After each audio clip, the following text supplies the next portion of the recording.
We are currently living in the worst drug epidemic in American history. Drugs like heroin and cocaine still ravage the nation. But an unexpected kind of drug has found its way into our streets and to our homes. If I take all other non-natural mechanisms of death, such as fires, homicides, suicides, car crashes, you name it, add them all together, it doesn't even come close to our drug deaths. And it was the total opposite 10 years ago. The scariest part?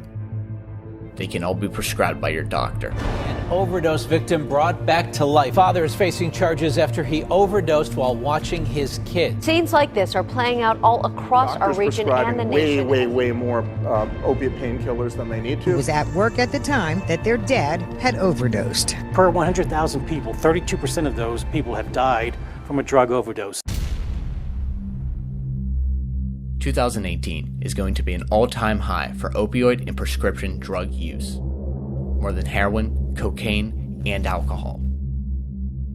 In 2002, overdose claimed the lives of 22 people in Westmoreland County alone. In 2017, that number has skyrocketed to 193.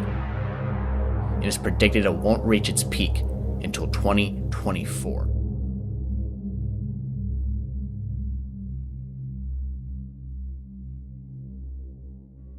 It's affected me personally. I mean, I've had multiple friends that have had family members that have died from overdoses. So it's not just another number or a case. These are people. We've had just down the road here from my office in Youngwood, there was a young man overdosed and died in a basement bedroom, and 7 hours later, his brother overdosed and died in the same bedroom. There's a house in Jeanette where the mother, father, and daughter all overdosed and died within 18 months of each other.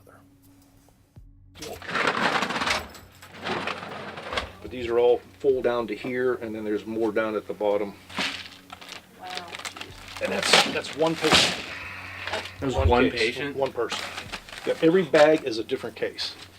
Because I always struggled with depression, and then as my use picked up, the depression got worse and worse and worse until, I couldn't even, it was all I could do to get out of bed. It is not just one particular age group or economic level or anything. It is hitting our culture, everybody. It was the people in the 40s to 60s and not your teens and 20s like a lot of people think. But there still are teens and 20s. The youngest one we had was a 15-year-old. The oldest one we had was a person that was 2 weeks shy of his 70th birthday. These prescription drugs are abused. There's a huge market for them. They're high dollar value. So in our investigations as a drug agent, I would have to say that 14 years ago, pills were 1 out of 4, 5, 6. Now, I'd say it's probably 1 out of 2, 1 out of 3 cases.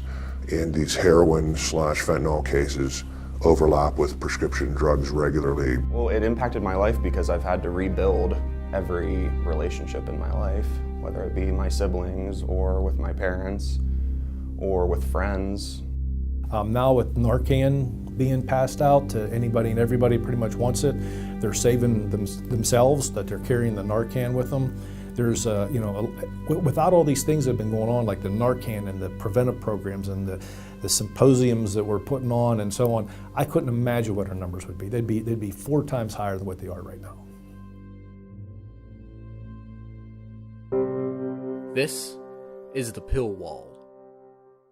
22,000 pills, each printed with the face of a person that lost their life to prescription drugs just in 2015.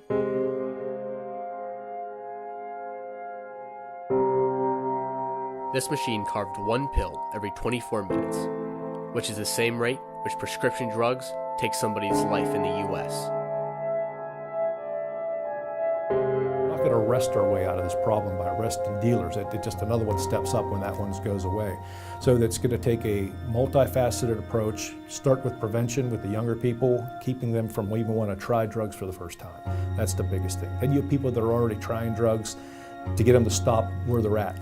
Turn around right now. Then the people that are in full-blown addiction, trying to get them into detox, treatment, and recovery. It's going to take all this happening over a long period of time.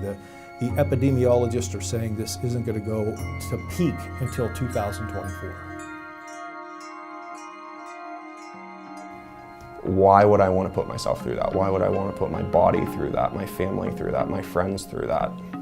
Again, it affects, just because you don't necessarily have an addicted person in your family, it still affects you directly or indirectly, whether you like to think that way or not. So what can we do about this epidemic? Drug take-back boxes are located all over the county.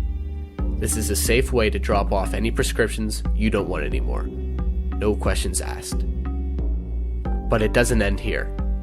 Everyone needs to be aware of this epidemic, because if not, this crisis will not stop spreading, causing even more tragic for the lives of these victims and their families.